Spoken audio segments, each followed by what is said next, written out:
ये ईवीएस का रीट के लिए बहुत ही महत्वपूर्ण टॉपिक है।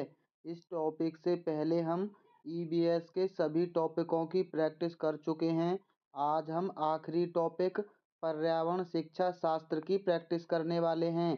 अगर आप हमारे चैनल पर पहली बार आए हैं तो चैनल को सब्सक्राइब जरूर कर लेना। पहला प्रश्न है, मूल्यांकन का मुख्य उद्देश्य है। पहला ऑप्शन है अनुशासन बनाए रखना। दूसरा है केवल परीक्षा करवाना। तीसरा है केवल प्रश्न पत्र बनवाना। चौथा है अधिगमकर्ता की उपलब्धि जानना एवं सुधार लाना। अनुशासन के लिए किए गए कार्य हमेशा नकारात्मक में आते हैं और केवल शब्द ये पेडागॉजी में नकारात्मक शब्द है। इस प्रश्न का सही जवाब ऑप्शन चौथा है। अधिगमकर्ता की उपलब्धि जानना एवं उसमें सुधार करना ये मूल्यांकन का मुख्य उद्देश्य होता है। अगला प्रश्न है, निम्नलिखित में से अप्रक्षेपित शिक्षण सामग्री कौन सी है। एक चीज समझ लीजिए, प्रक्षेपित और अप्रक्षेपित सामग्री। प्रक्षेपित सामग्री होती है जो चीज़ें बिजली से चलती हैं, यानी जितनी भी इलेक्ट्रॉनिक चीज़ें हैं वो प्रक्षेपित सामग्री होंगी। और जो बिजली से नहीं चलती हैं, यानी जो चीज़ें इलेक्ट्रॉनिक नहीं हैं, वो अप्रक्षेपित सामग्री होती हैं। पहला है फिल्म स्ट्रिप, दूसरा चार्ट, तीसरा चित्र विस्तारक यंत्र, चौथा स्लाइड। इस प्रश्न का सही जवाब है ऑप्शन बी, चार्ट। चार्ट के लिए आपको किसी भी इलेक्ट्रिसिटी की आवश्यकता नहीं होती है, इसीलिए ये अप्रक्षेपित सामग्री है। अगला प्रश्न है, पर्यावरण शिक्षा में सामूहिक चर्चा से संबंधित शिक्षण विधि कौन सी है। पहला है भूमिका निर्वाह विधि, दूसरा व्याख्यान विधि, तीसरा वर्णन विधि या चौथा विचार गोष्ठी विधि। इस प्रश्न का सही जवाब ऑप्शन डी है, विचार गोष्ठी विधि सामूहिक चर्चा से संबंधित शिक्षण विधि है। अगला प्रश्न है, सतत एवं व्यापक मूल्यांकन सीसीई का मुख्य उद्देश्य है। पहला है विद्यालय में उपस्थिति के समय बालक के प्रत्येक पहलू का मूल्यांकन करना। दूसरा है विद्यालय में उपस्थिति के समय बालक की रुचि का मूल्यांकन करना। तीसरा है विद्यालय में उपस्थिति के समय बालक के ज्ञान एवं बोध का मूल्यांकन करना। चौथा है विद्यालय में उपस्थिति के समय बालक के कौशलों का मूल्यांकन करना। इस प्रश्न का सही जवाब ऑप्शन ए है, विद्यालय में उपस्थिति के समय बालक के प्रत्येक पहलू का मूल्यांकन करना। प्रत्येक पहलू यानी बालक की रुचि का, उसके ज्ञान एवं बोध का, उसके कौशलों का। ये तीनों ऑप्शन ए ऑप्शन में समाहित हैं, इसीलिए ए ऑप्शन ज़्यादा सकारात्मक है।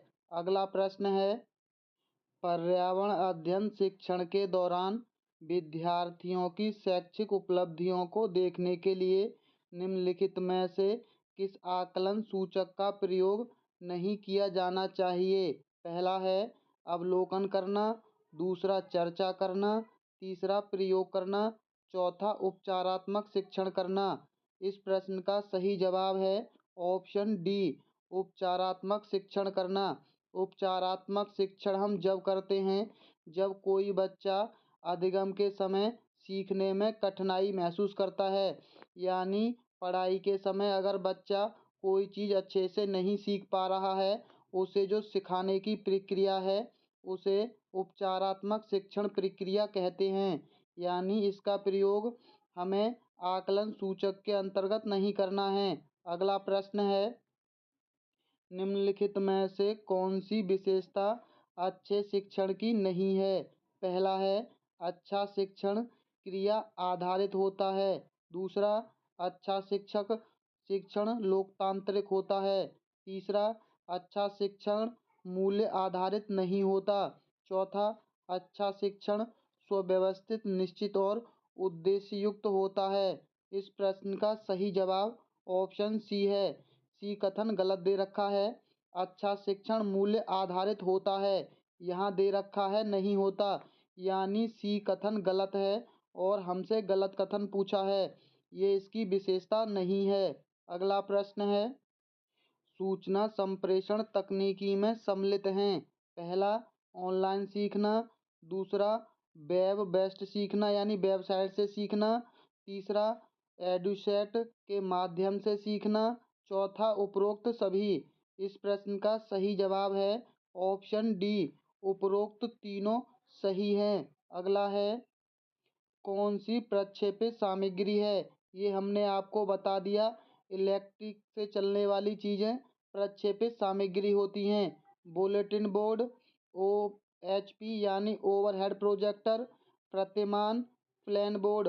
इस प्रश्न का सही जवाब है ऑप्शन बी, ओवरहेड प्रोजेक्टर। ये इलेक्ट्रिक से चलता है। अगला है, EVS की पढ़ाई में कक्षा में प्रश्न उत्तर तकनीक का सबसे अच्छा उपयोग किसके लिए किया जा सकता है? पहला है, विद्यार्थी का ध्यान आकर्षित करने के लिए। दूसरा, शिक्षार्थियों में सीखने की जिज्ञासा उत्पन्न करने के लिए। प्रायोगिक कौशल को बढ़ावा देने के लिए। कक्षा में अनुशासन बनाए रखने के लिए। हमने आपको पहले भी बता दिया है, अनुशासन के लिए नकारात्मक चीज़ है। इस प्रश्न का सही जवाब ऑप्शन बी है, शिक्षार्थियों में सीखने की जिज्ञासा उत्पन्न करने के लिए। अगला प्रश्न है, EVS में किसी अच्छे गृह कार्य को मुख्यतः किस पर केंद्रित होना चाहिए? पहला है, पुनरावृत्ति और प्रबलीकरण पर। दूसरा है, मास्टरी लर्निंग पर। तीसरा, विस्तारक अधिगम के लिए चुनौतियों और उत्तेजना के या समय का सदुपयोग। इस प्रश्न का सही जवाब है ऑप्शन सी, विस्तारित अधिगम के लिए चुनौतियों और उत्तेजना के केंद्रित होना चाहिए। अगला है, कंप्यूटर सहायता प्राप्त अधिगम का लाभ है। पहला है, अध्यापक की आवश्यकता नहीं रहेगी। दूसरा, यह उच्च कक्षाओं के लिए उपयोगी है। तीसरा, यह प्रतिभाशाली छात्रों के लिए उपयोगी है। चौथा, शिक्षार्थी अपनी गति के अनुसार सीखता है। इस प्रश्न का सही जवाब ऑप्शन डी है, शिक्षार्थी अपनी गति के अनुसार सीखता है। अगला प्रश्न है, उपग्रह आधारित सूचना तकनीकी के द्वारा अंतःक्रिया स्थापित करने में दो तरफ़ा की जाने वाली प्रक्रिया कहलाती है। दो तरफ़ा की जाने वाली प्रक्रिया ईमेल है, टेलीकॉन्फ्रेंसिंग है, कंप्यूटर है या CD-ROM है? ये बोल रहा है दो तरफ़ा मतलब एक दूसरे से बातचीत, इसे बोलते हैं टेलीकॉन्फ्रेंसिंग। अगला प्रश्न है, परीक्षण की वास्तविक रचना में पूर्व उसकी प्रारंभिक जांच कर लेनी चाहिए। यहाँ परीक्षण थोड़ा गलत लिखा है। इस प्रारंभिक जांच को कहते हैं, पहला है, परीक्षण की योजना बनाना। दूसरा, परीक्षण की तैयारी करना, पायलट स्टडी या अंतिम प्रारूप। इस प्रश्न का सही जवाब है ऑप्शन सी, पायलट स्टडी कहते हैं। अगला है, निम्नलिखित में से कौन सी कंप्यूटर सहायता प्राप्त अनुदेशन की मूल्य मान्यता नहीं है? पहला है, एक ही समय पर अनेक शिक्षार्थियों को अनुदेशन प्रदान करना। दूसरा है, शिक्षार्थी की निष्पत्ति को स्वतः लिपिबद्ध करना। तीसरा है, शिक्षक एवं शिक्षार्थी के मध्य अंतःक्रिया। चौथा है, तकनीकी। इस प्रश्न का सही जवाब है ऑप्शन सी, शिक्षक एवं शिक्षार्थी के मध्य अंतःक्रिया। अगला प्रश्न है, परियोजना विधि में कितने मुख्य सोपान प्रयुक्त होते हैं? पहला है, 4, 3, 8, 6। इस प्रश्न का सही जवाब है ऑप्शन डी, 6 सोपान प्रयुक्त होते हैं। 6 सोपान हैं, जिनमें पहला सोपान है स्थिति प्रदान करना। दूसरा है प्रोजेक्ट का चयन करना। तीसरा है प्रोजेक्ट बनाना। चौथा है योजना का क्रियान्वयन करना। पांचवा है मूल्यांकन करना और छठा है अभिलेखन करना। अगला प्रश्न है, इंटरनेट क्या है? पहला ऑप्शन है हार्डवेयर है, सॉफ्टवेयर है, प्रोग्राम है या प्रोटोकॉल नेटवर्किंग है? इस प्रश्न का सही जवाब है ऑप्शन डी, प्रोटोकॉल नेटवर्किंग है। अगला प्रश्न है, एडसेट किस संस्था के सहयोग से प्रारंभ किया गया है? इसे हम एडुसेट भी बोलते हैं। इसरो अहमदाबाद की सहायता से, इग्नू दिल्ली की सहायता से, SIERT की सहायता से, NSERT NCERT दिल्ली की सहायता से। इस प्रश्न का सही जवाब है ऑप्शन ए, इसरो अहमदाबाद की सहायता से। अगला प्रश्न है, एडुसेट किस प्रकार का सैटेलाइट है? अभी इससे पहले वाला प्रश्न जो आया है, ये दोनों एक ही हैं। व्यावसायिक, शैक्षिक, मनोरंजन या कैरियर संबंधी? इस प्रश्न का सही जवाब ऑप्शन बी है। ये है शैक्षिक संबंधी, यानी एजुकेशन से संबंधित। अगला है, भारत में इंटरनेट का प्रारंभ हुआ था। पहला है 17 अगस्त 1990 को, 20 जून 1975 को, 15 अगस्त 1995 को, 18 मई 1988 को। इस प्रश्न का सही जवाब है ऑप्शन सी, 15 अगस्त 1995 को। 1995 में ही पल्स पोलियो कार्यक्रम की शुरुआत हुई थी। अगला प्रश्न है, कंप्यूटर सहायता अनुदेशन व्यक्तिगत अनुदेशन है क्योंकि? पहला है, विद्यार्थियों के विभिन्न प्रकार के प्रारंभिक व्यवहार होते हैं। दूसरा है, अधिगमकर्ता विभिन्न प्रकार की अनुदेशन सामग्री से समान विषय सीखते हैं। तीसरा है, एक कंप्यूटर अधिगमकर्ता के प्रारंभिक व्यवहार के आधार पर निर्णय लेता है। उपरोक्त सभी। इस प्रश्न का सही जवाब है ऑप्शन डी, उपरोक्त सभी। विद्यार्थी के विभिन्न प्रकार के प्रारंभिक व्यवहार होते हैं। अधिगमकर्ता विभिन्न प्रकार की अनुदेशन सामग्री से समान विषय सीखते हैं। एक कंप्यूटर अधिगमकर्ता के प्रारंभिक व्यवहार के आधार पर निर्णय लेता है। अगला प्रश्न है, निम्न में से कौन सी क्रिया विज्ञान शिक्षण में पाठ्य सहगामी है? विज्ञान क्लब, श्रव्य दृश्य सामग्री, पाठ्य पुस्तक या श्यामपट्ट? इस प्रश्न का सही जवाब ऑप्शन ए है, विज्ञान क्लब। अगला प्रश्न है, सामाजिक विज्ञान की कक्षा में कंप्यूटर का प्रयोग किया जा सकता है। पहला है, आकलन संबंधी उद्देश्यों हेतु। दूसरा, इलेक्ट्रॉनिक क्षेत्र यात्राओं हेतु। तीसरा, इंटरनेट के माध्यम से शिक्षण सामग्री ढूंढने हेतु। चौथा, उपरोक्त सभी। इस प्रश्न का सही जवाब आयोग ने ऑप्शन ए माना है, आकलन संबंधी उद्देश्यों हेतु। लेकिन इसका सही जवाब ऑप्शन डी भी हो सकता है। यहाँ सामाजिक विषय के बारे में पूछा है, इसीलिए ए इसका सही जवाब होगा। अगला है, निम्नलिखित में से कंप्यूटर सहायक अनुदेशन में प्रयुक्त टेक्नोलॉजी नहीं है। पहला, hardware technology, software technology, courseware technology, creative technology? इस प्रश्न का सही जवाब ऑप्शन डी है, क्रिएटिव टेक्नोलॉजी। अगला प्रश्न है, निम्न में से कौन सी श्रव्य दृश्य सामग्री अनेकों बहुविकल्प अधिगम संरचना को सुगम बनाने का अच्छा उदाहरण है? पहला है, रेडियो, तस्वीर, टेलीविजन, रिकॉर्डेड प्लेयर?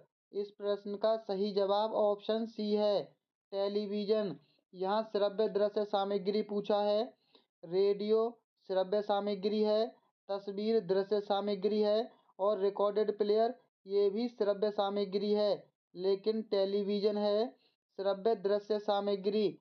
श्रव्य माने सुनना, दृश्य माने देखना। अगला प्रश्न है, दूरदर्शन प्रणाली द्वारा शिक्षण का सबसे बड़ा दोष यह है कि? पहला है, विद्यार्थी शिक्षक के साथ संवाद नहीं कर पाता है। दूसरा, सबके पास टीवी नहीं होता है। हमारे देश में बिजली की कमी है। अभी देश में प्रसारण सुविधा अपर्याप्त है। इस प्रश्न का सही जवाब ऑप्शन ए है, दूरदर्शन प्रणाली का सबसे बड़ा दोष है, विद्यार्थी शिक्षक के साथ संवाद नहीं कर पाता है। अगला प्रश्न है, SITE का अर्थ है, पहला है सिस्टम फॉर इंटरनेशनल टेक्नोलॉजी एवं इंजीनियरिंग, दूसरा है सैटेलाइट इंटरनेशनल टेलीविजन एक्सपेरिमेंट, तीसरा है साउथ इंडियन ट्रेड एस्टेट और चौथा है state institute of technology and engineering. इस प्रश्न का सही जवाब है option B, satellite instructional television experiment. अगला प्रश्न है, छोटी कक्षाओं में पर्यावरण अध्ययन विषय में रुचि उत्पन्न करने के लिए पढ़ने का तरीका होना चाहिए।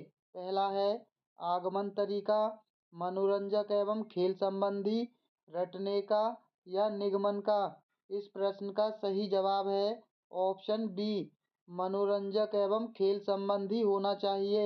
अगला प्रश्न है, प्राथमिक स्तर की अच्छी EVS पाठ्यचर्या में होना चाहिए।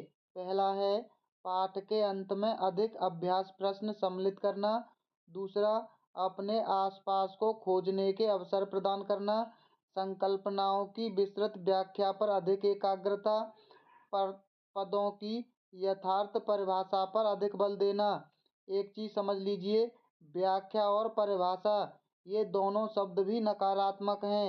इस प्रश्न का सही जवाब ऑप्शन बी है, अपने आसपास को खोजने के अवसर प्रदान करना। अवसर शब्द सकारात्मक की श्रेणी में आता है। अगला प्रश्न है, कक्षा 5 के शिक्षार्थियों को यदि यह समाप्त हो जाए, पाठ पढ़ाने के बाद शीला प्रकरण के बारे में शिक्षार्थियों की समझ के स्तर के बारे में जानने के लिए एक परीक्षण प्रकाशित करती है, उसे यह जानकर आश्चर्य होता है कि एक बड़ी संख्या में शिक्षार्थी संबंधी अवधारणा को नहीं समझ पाए। इसका प्रमुख कारण हो सकता है, पहला है उसके प्रकरण को पढ़ाने के लिए सही पद्धति का प्रयोग नहीं किया, यह प्रकरण पाठ्यपुस्तक में शामिल किए जाने योग्य नहीं है, शिक्षार्थियों को यह प्रकरण रोमांचक नहीं है, शिक्षार्थियों को संज्ञानात्मक स्तर अच्छा नहीं है। इस प्रश्न का सही जवाब ऑप्शन ए है, उसने जो प्रकरण पढ़ाया है उसे पढ़ाने का जो तरीका है वो सही नहीं है। अगला प्रश्न है, सैटेलाइट इंटरनेशनल टेलीविजन एक्सपेरिमेंट हमने अभी देखा था, SITE कब शुरू किया गया? पहला है 1 अगस्त 1975 को, 9 नवंबर 1980 को, 20 जून 1975 को, 17 अगस्त 1990 को। इस प्रश्न का सही जवाब ऑप्शन ए है, 1 अगस्त 1975 को। अगला प्रश्न है, ये प्रश्न बहुत ही इम्पोर्टेंट प्रश्न है, राजस्थान में प्रथम ई-लर्निंग व सूचना प्रौद्योगिकी क्षेत्र संस्थान की स्थापना कहाँ की जा रही है? पहला है बलीचा उदयपुर में, किशनगढ़ अजमेर में, चाकसू जयपुर में, केकड़ी अजमेर में। इस प्रश्न का सही जवाब है ऑप्शन डी, केकड़ी अजमेर में। दोस्तों, अगर आपको ऐसे ही बिना टाइम वेस्ट की अच्छी प्रैक्टिस करनी है तो आप हमारी वीडियो को लाइक और हमारे चैनल को सब्सक्राइब जरूर कर लेना। तो चलिए मिलते हैं बहुत जल्द अगली वीडियो में। वीडियो देखने के लिए बहुत बहुत धन्यवाद।